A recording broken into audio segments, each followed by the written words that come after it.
Hi, this is Maggie, And I'm Mike. and welcome to the M&M Debrief. It is April 24th, 2026, and we have a lot to cover today. We do. We might have to go to 40 minutes on this one. First of all, we have a follow up from our last episode.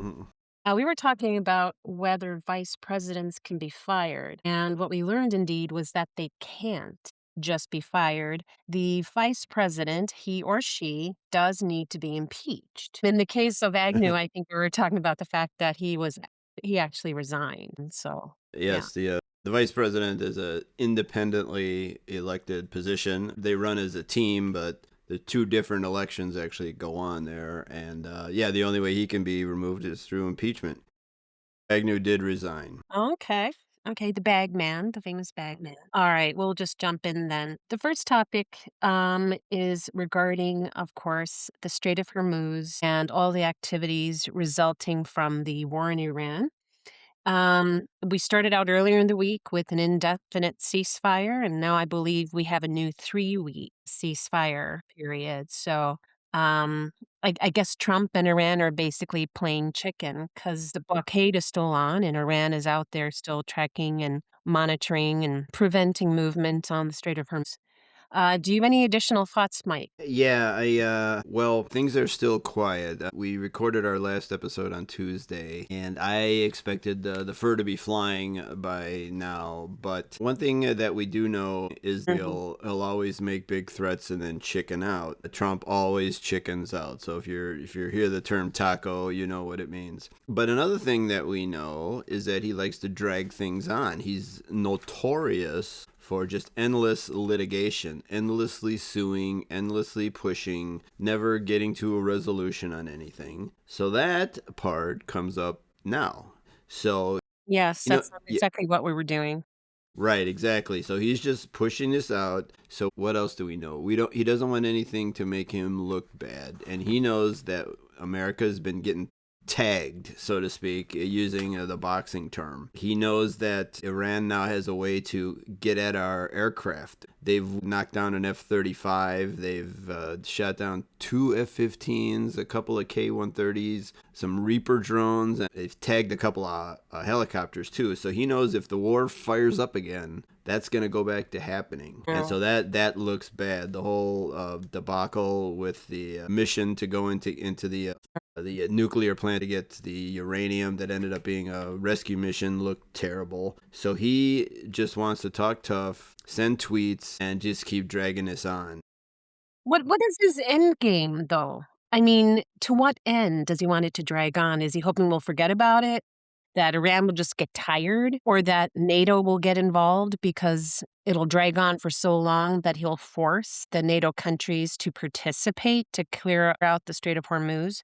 Do you Yeah, think? you're making an assumption that he actually has a plan. Well, even if he doesn't have an actual strategy, oh, there's something at the back of his mind that's driving him. Somehow, this delaying, this kicking the can down the road has worked for him in the past. It seems like he's always looking for another 2 weeks, right? So, Yeah, well, if he's got some sort of master plan, I haven't the faintest idea what it I is. wouldn't I wouldn't say it's a plan. It's his gut reaction, his gut instinct, I think. Hmm. You know, this is his go-to when things get tight, when things get Hmm. tough. Hmm. He doesn't want to admit defeat, so he'll delay it.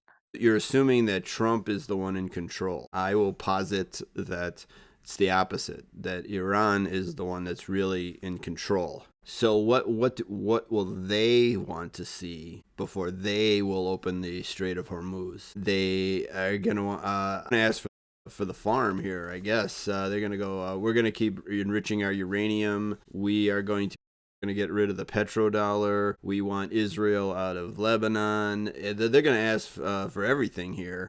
And then, which, except for the Lebanon part, Trump will probably give them just so he can be done and he can walk around and say, yeah, we bombed him back to the Stone Age, except nothing's going to be done. Thing. Right. So can he start bombing them again? Can he start going after ships that are laying landmines in the strait? Sure. Can the Navy go in there? Yeah, maybe. But what this is showing Iran and others is that, man, these Americans ain't as badass as they think they are. And so he's giving his military probably time to reevaluate. Are I you saying there that is is in control? well, Trump's in control of Trump. Trump's in control of our Yeah. military. If we start bombing him again, let's say he gets angry and starts going Mhm. after pipelines and electrical grids, which he's already kind of done a little bit of. The Iranians, I believe, will start responding in kind, and they're going to go after desalination plants in Israel. Same thing in Saudi Arabia. It is surprisingly easy, I believe, to turn Saudi Arabia into an uninhabitable place with a few strategically placed bombs on desalination plants. 90% of the water in Saudi Arabia Yeah. is from the sea. So all of a sudden, in 3 days, people are dying of thirst there and trying to get the hell out. I, I'm gonna say something provocative here. If I'm Mm. Europe, I would think I would start to consider America the enemy. I mean, look at they need oil from the strait through the strait. They don't have other ways, and who is actually blocking it? If Iran came up and said, "Hey, Europe, we'll give you all the oil you want. Just help us open this strait up. Help us get America's blockade out of the way." I think they might seriously consider starting to fire on us, because then it'll open up, and then all of a sudden they'll have their oil.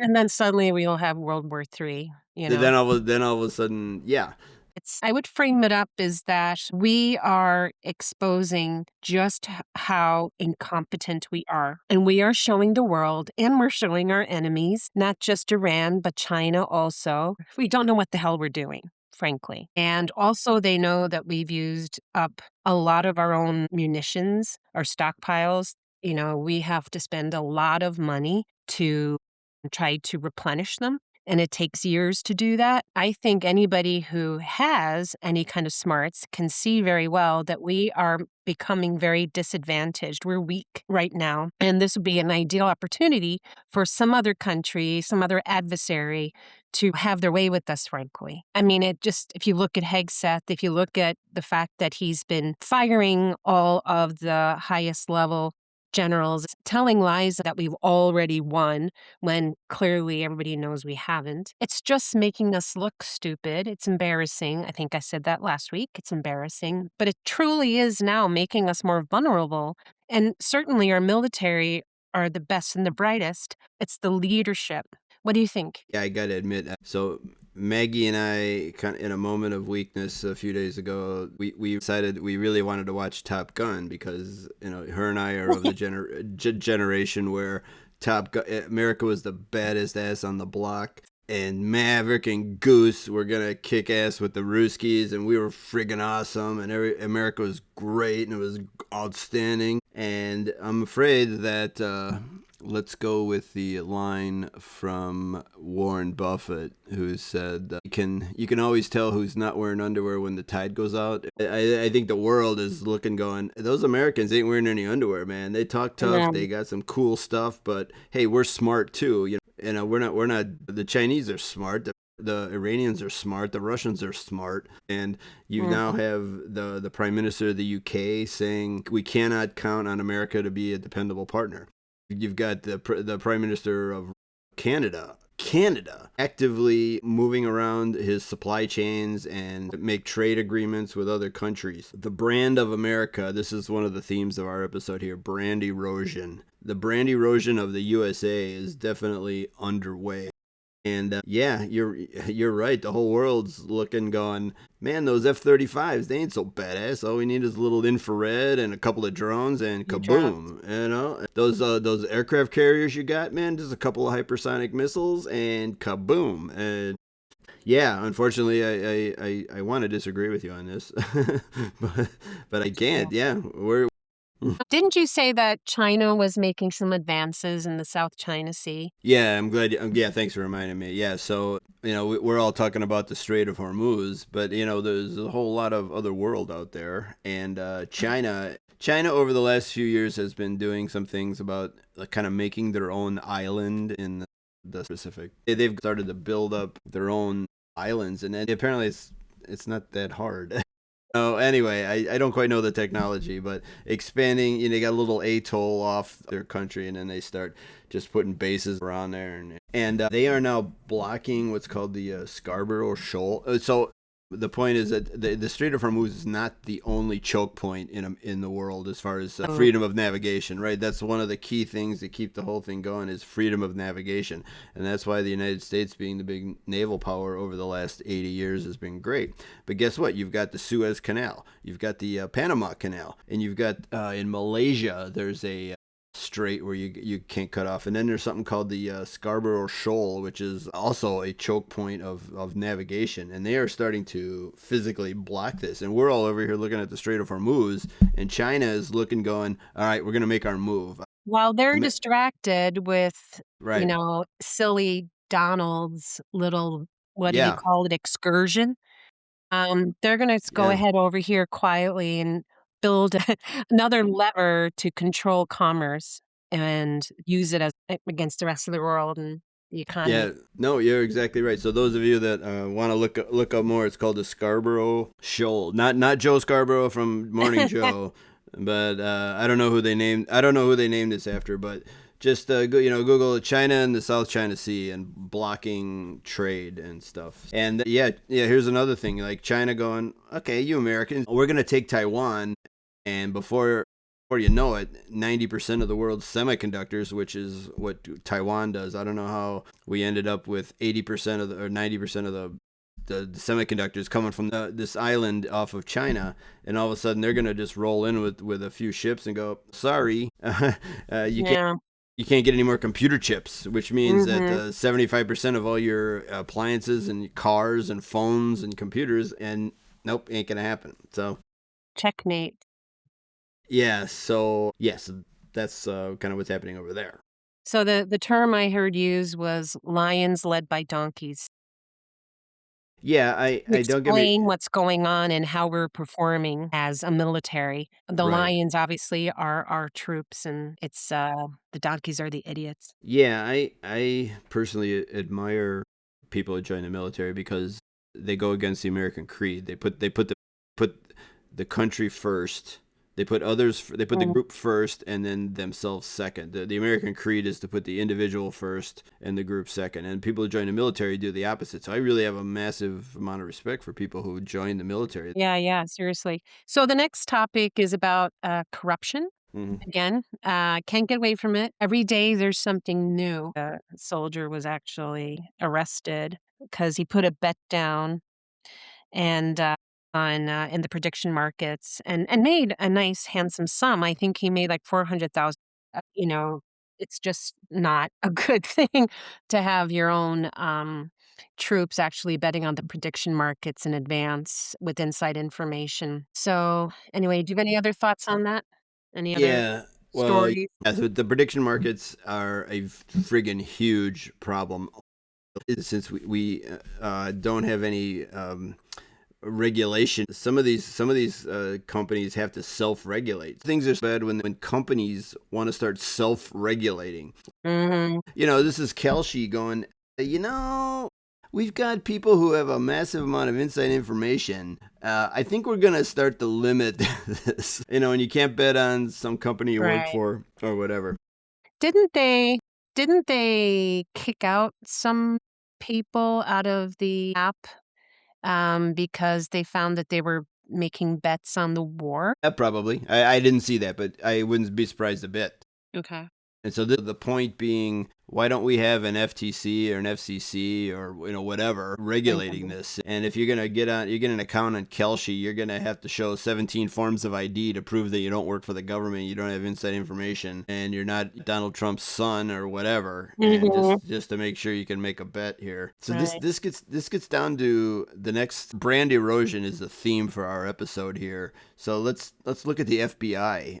I want to transition from Kelshi over to the FBI. Isn't with Kash Patel in charge of this? Man, God, as professional and successful as a law enforcement agency can be, and they got friggin' Kash Patel in charge. The brand erosion of the FBI is astounding. I mean, well, I guess you can go back to Nobody trusts them. J. Edgar Hoover wasn't exactly an angel here, but as far as law Mm-mm. enforcement and professionalism and honor, and now this Mhm. turkey is in charge of this. It's just this more brand erosion with the government that we all used to trust, and it was great, and it was awesome to be Mhm. working for the government. You go work for NASA, or you go work for the, Right.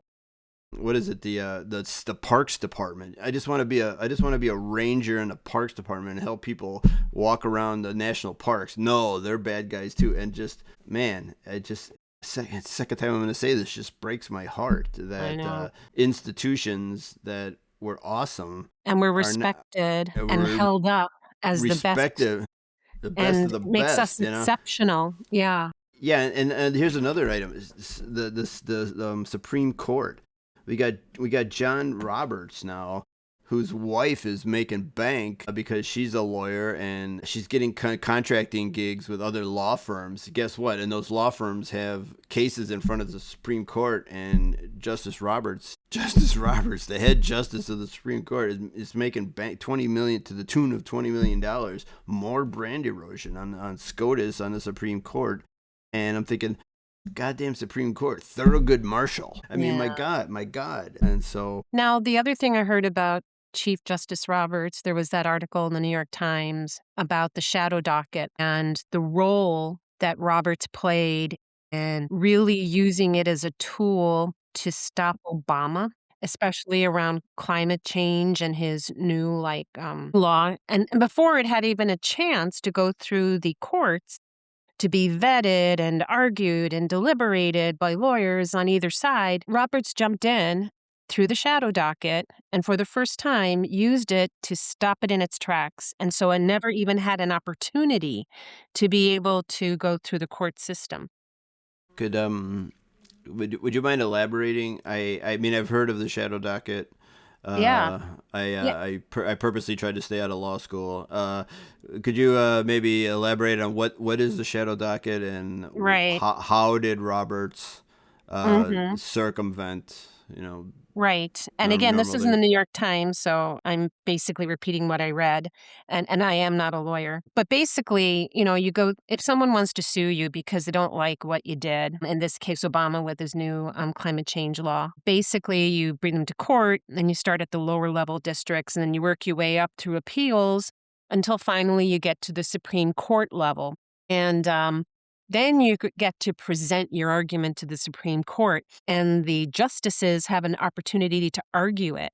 And that's the beauty of our system because you really get an opportunity to vet the pros and the cons. And, should this be something we should allow? Are there reasons against it? Are there points of law? And so the idea is that you come out with the best and most appropriate decision based on the Constitution. The shadow docket is something that's basically done in the shadows. It's something that once it's put through, the justices get a chance to decide whether or not they want to weigh in on it, and basically they get to make a decision without any of that deliberation. And in this case, Chief Justice Roberts commented on this amongst the other justices and basically said he thought this was a bad idea and he wanted to put a stay on it, which means stop it in its tracks. Don't give it a chance to be implemented because it would take so much time to get through the court system. Let's stop it right now. And by doing that, he basically killed the law. And he did actually receive pushback from Breyer, who said, "Isn't this a bit soon? Shouldn't we give it a chance to go through?" And apparently, Chief Roberts blew him off and said, "Don't be ridiculous. This is going to cost the power companies a lot of money, so we shouldn't approve it. We need to stop it." Basically, I'm paraphrasing, but that's what he said. And clearly, that's nothing to do with the Constitution. Right. And it should not have been done. And if you actually compare, apparently, the use of the shadow docket with Trump versus Obama, the shadow docket was used to stop or quash Obama's laws and acts much more than Trump's. They've just been giving Trump more and more leeway through the docket without having to go through the system. So it's clearly something that's not normal, and, unfortunately seems to be used to favor Trump. Yeah. Yeah. Thank you. As someone who studiously tried to stay out of law school, I appreciate the But you know what? This is I would put term limits on SCOTUS. I would For also sure. yeah, and by the way, they're the one government entity that does not operate under any ethics Yeah. violations. And Oh, I hate to break it to you guys, but there's a lot of politics in SCOTUS in the judicial system, that's for sure. Which yeah. you'd think these are sober judges ruling on the law, Mhm. but if that's true, then why is it so damn important who gets put on the Supreme Mhm. Court? Yeah. I got some comments about the Supreme Court. We could talk about it in a different episode, but Okay. yeah, that's too bad. So one guy who's not elected he was appointed by an elected Yeah. official and For approved by life. a Yeah. Senate. Yeah. Okay. Exactly. But one thing, just to close it out and bring us full circle, the prediction markets are actually saying that 70% are saying that Trump is going to get impeached, which I don't necessarily agree with. And then also about 70% of them are saying that Kash Patel, head of the FBI, will be out by June 1st. So the reason people like the prediction markets is because people actually put their money down. Yeah. You could have polls all day between now and till the end of time. But people Mhm. actually betting money on something, since we're in America, appears to be the more reliable. And I think I actually agree with that. So if 70% of the bettors are putting down that Kash Patel is going to be fired by June 1st, I might lean toward that, or that Trump will actually be impeached and convicted.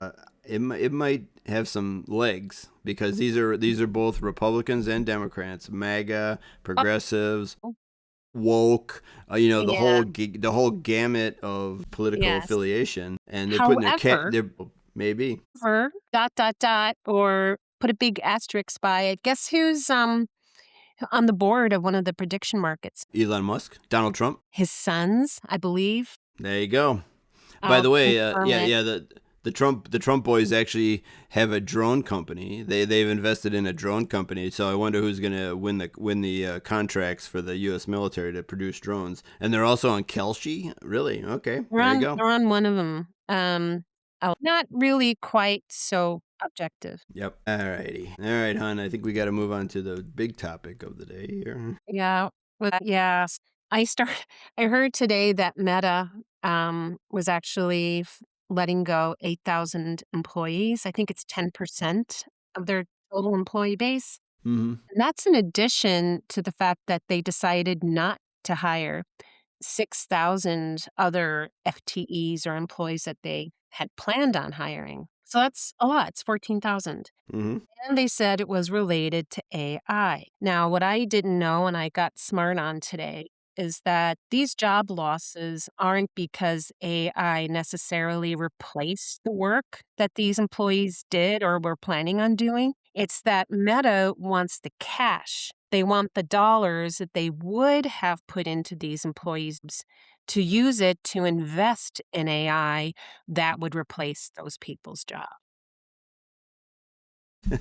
So, yeah, I was like, "Okay." And then Microsoft also provided voluntary buyouts to about 7% of its US workforce, impacting senior directors or below based on age and tenure. Now, middle management, and I guess I'm a little sensitive about this myself, having been affected in the same way. What I understand is that AI is not just replacing the work that is done by white collar workers, such as customer service or translation, or anybody like paralegals doing research that deals with very repetitive, kind of content driven activities. What they're also doing is getting rid of middle management and flattening it so that you just have the people at the top who are making all these decisions, and then whoever's left doing what needs to be done by people, by humans that are not being replaced by robots or AI. So that was kind of a learning for me.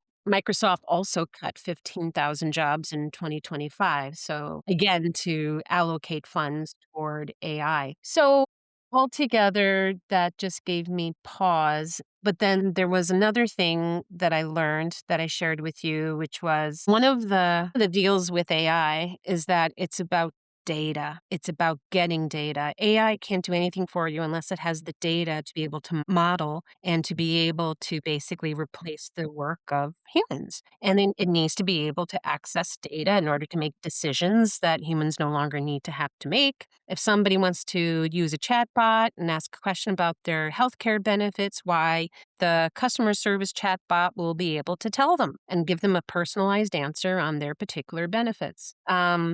So, what I learned was that what Meta is doing is, I think, called activity monitoring of their employees, looking at their keystrokes and seeing how they use their work apps and their websites to be able to teach and inform AI so as to replace the human being employee who is actually doing the keystrokes and the work. So I guess I shouldn't be surprised, right?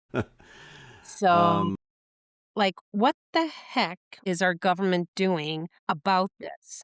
I think the guy at Microsoft, Suleiman, said that 25% of white collar work would go away in 12 to mm, 18 months. That's a lot of unemployed people. And if their jobs are being replaced by AI, what do they do? What is our country going to do with 25% of all white collar employees suddenly not having jobs, not having time to retrain to become plumbers and electricians and surgeons? Like, what the heck is our leadership, legislature, Congress, what are they doing to be able to plan for this and adjust for it and make changes? How are we going to live as a country, as a people? Talk me down. it's okay, honey. So it's okay. It's okay.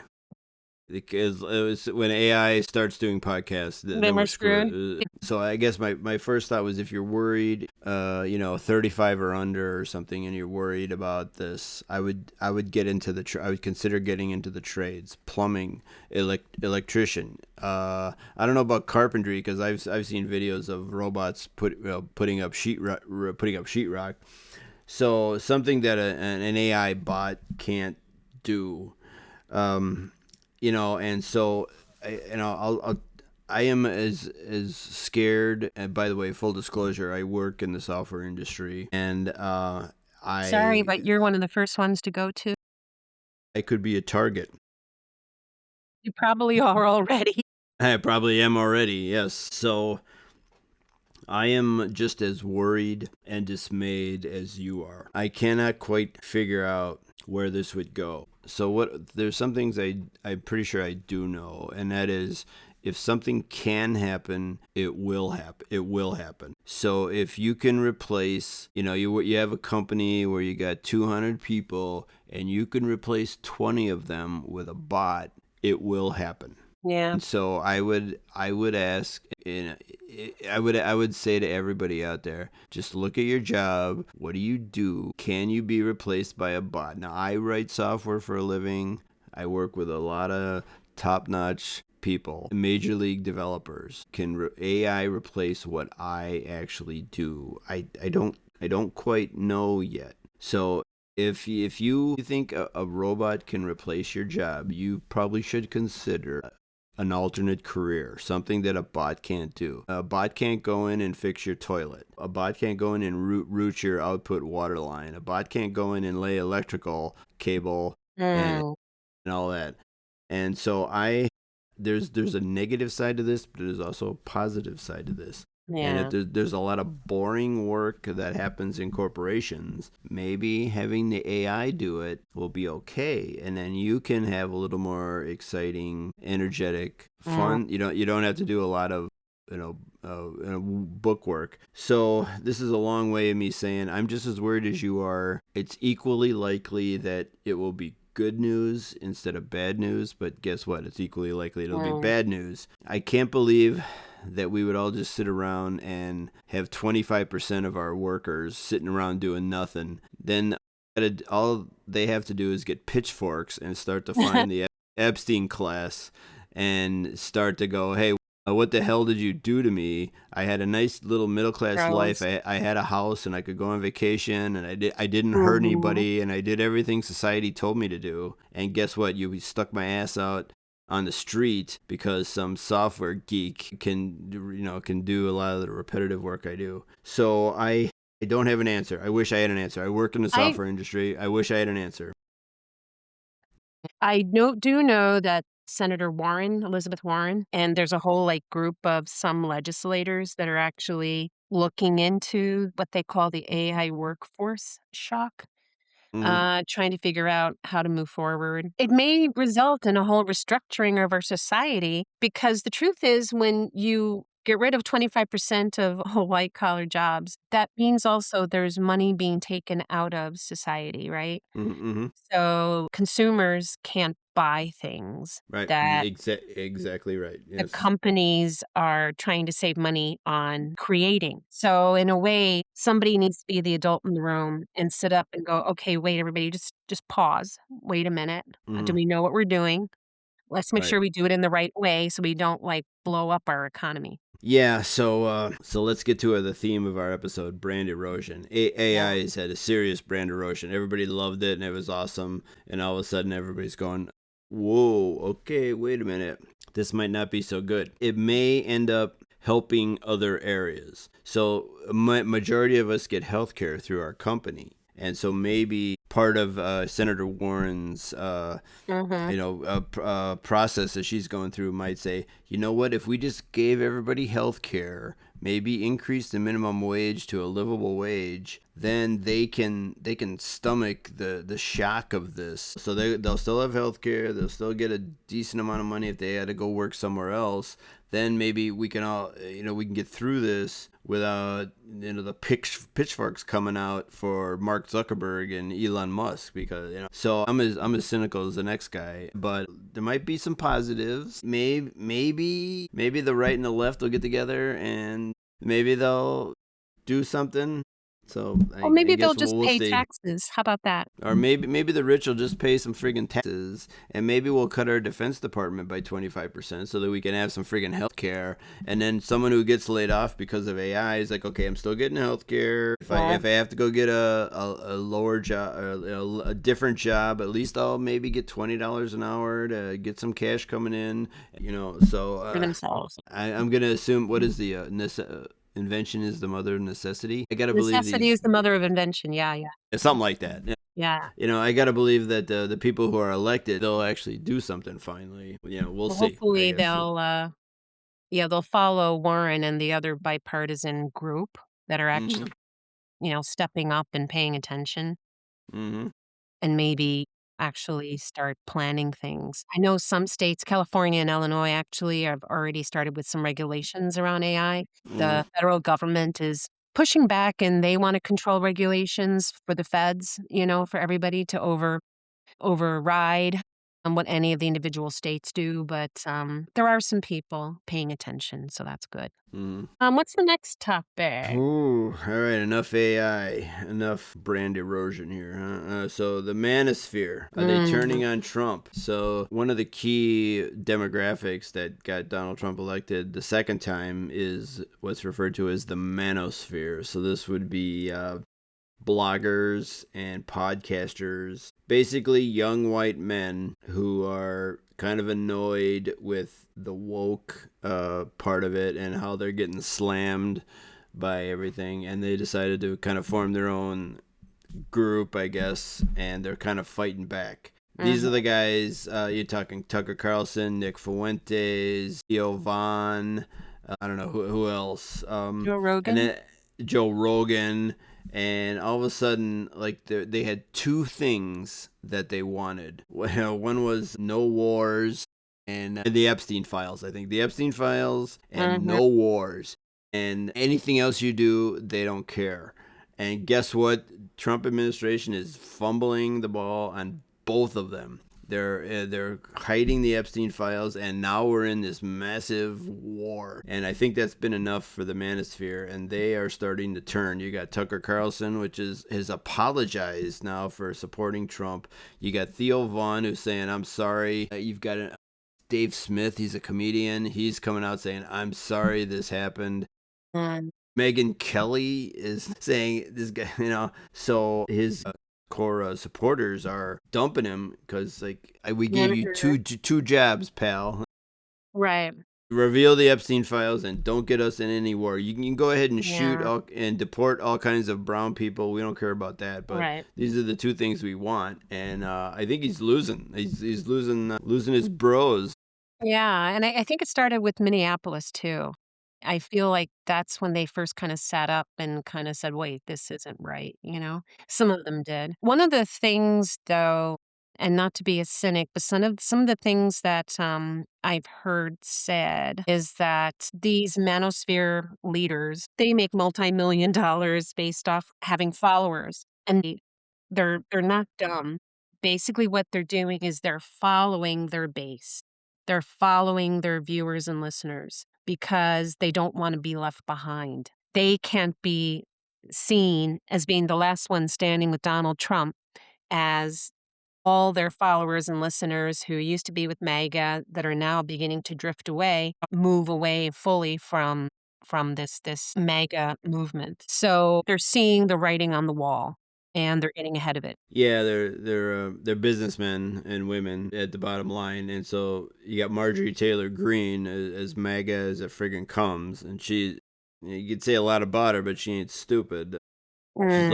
looking ahead, going, okay, Trump is obviously senile. He's 78 years old. He looks like he's about ready to fall over. I got to think ahead here. I've done very well being a representative from whatever district in Georgia she's from. I want to think ahead. I want to try to be a senator or something else. Same thing with Tucker Carlson. I need more cash. I need to think to the next step. Nick Fuentes, they're all Megan Kelly. They're all going, okay, we got to think of post Trump here, and Exactly. we still need to make money. The cynic in me is maybe they're altruistic, maybe they've had an awakening.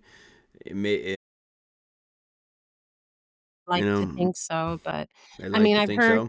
people say Tucker Carlson, has his eye on maybe running for president, maybe the same for Right? Yeah, Marjorie Taylor Greene, people I don't wanna be a total cynic, but I've heard that as well, and other podcasts that I listen to. Yeah, Tucker Carlson. Yeah, he's got 2 years to trash Trump. He's got a wide separate audience. himself. He's got Yeah, a wide audience. He's the number one podcaster in the world, and he's a handsome white guy who is articulate. And yeah, he'll just say, "Yeah, I was against the war, and I'm against this, and da da da, and da da da." And Bob's your uncle. Who knows? who knows? Alright, Mike, I think we have a couple of stories that you found and wanna share Yes, with everyone. we're trying to add a human interest section to the podcast. So this would be I don't quite know what to name this. I know. Have you heard this? What to tell your friends at the bar Or later. don't be surprised if you see this. Or Mhm, have you heard this? That kind of thing. So mhm, this is kind of the smorgasbord, the hodgepodge of tidbits of stuff we've mm. seen. I don't know what they mean. Stranger Things, But something. some stuff I see and I go, hmm. So the first thing has to do with the country of Argentina. So Argentina has had a massive corruption problem for a while with Yeah, incredible inflation problems, and economy's in the toilet. they elected this hardcore libertarian Javier Milei, who's done some austerity measures, but now it's not quite working out so well. He's devalued their peso. He's got inflation down to about 30%. So they're having a lot of internal issues, and they have a program to try to get people to eat donkey meat and llama meat instead of beef. For those of you that don't follow the beef industry, I think Argentina is maybe the second or third largest Mm. producer of beef in the friggin' world, It's and it's not it's it's the pride of their country, their it's the pride of their grass-fed, country. Yes, their beef, and their very nice Malbec wine to go with it.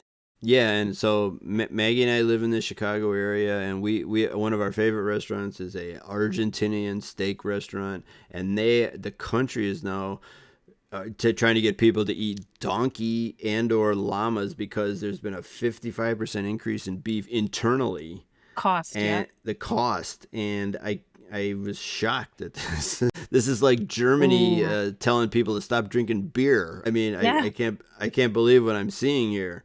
doubling Well, the so price of beer. we'll see how this turns out.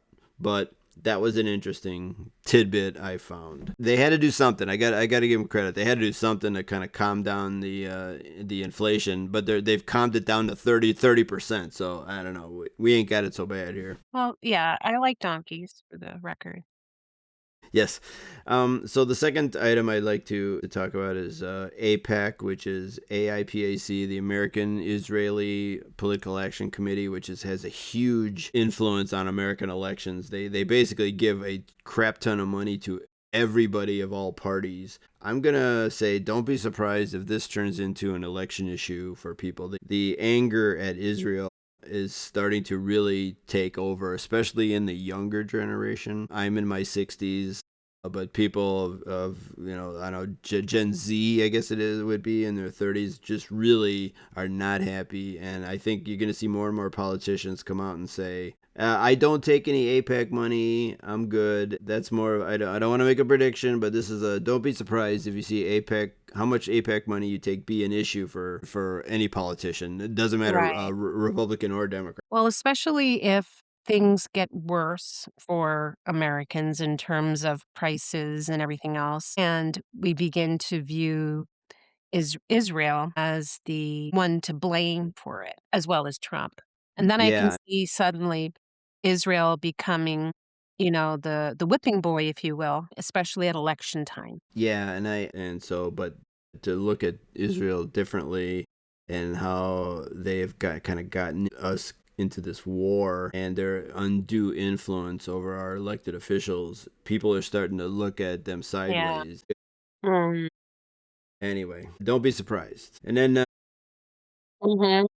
we've got a senior advisor to the DHS Department for Counterintelligence, Julia Varvaro. Apparently, is a paid escort on the side. That's her side gig. So, getting back to the how the government is the brand erosion of our elected officials, although she's not elected, but of Now, our when you government. say escort, honey, to be clear, you mean that she's working in the world's oldest profession, right? I was trying to be delicate. I know. I personally, morally, we're all business people. We all have skills, and if you want to make money at your skill, that's cool. While she was making money at the DHS for a fairly decent position there in counterintelligence for Right. the Department of Homeland Security. Of course, she denies everything, so we'll see how this turns out. Are reporting, I think it was the Daily Mail, they are reporting that she had a profile on Seeking.com Okay. and that she used the name Alessia. Obviously, it's been pulled down already. Yeah, She advertised herself as someone who works for a government agency and offers quote unquote seductive sophistication. that's why I married you, honey. That's right. And apparently, she used the same photo as her Instagram. There you go. That'll get you every time. That's right. And obviously the danger there and, to be serious is that anytime you do anything that's of that nature and you work Mm. for the government, it just makes you open to being compromised and blackmailed and asked to do things because, you don't want your boss to find out what you did. So it's just not a good thing. All right. Well, Mike, I think that we got through everything. Mm-hmm. And I believe we really took a lot longer than we intended, although we'll do some editing. So We'll do some editing. Yeah. I think this was a good chat. And I would like to thank everybody for joining us. And we will see you next time. Thank you for joining episode 5. That's right. All right. Take care. See you soon. See ya. See ya.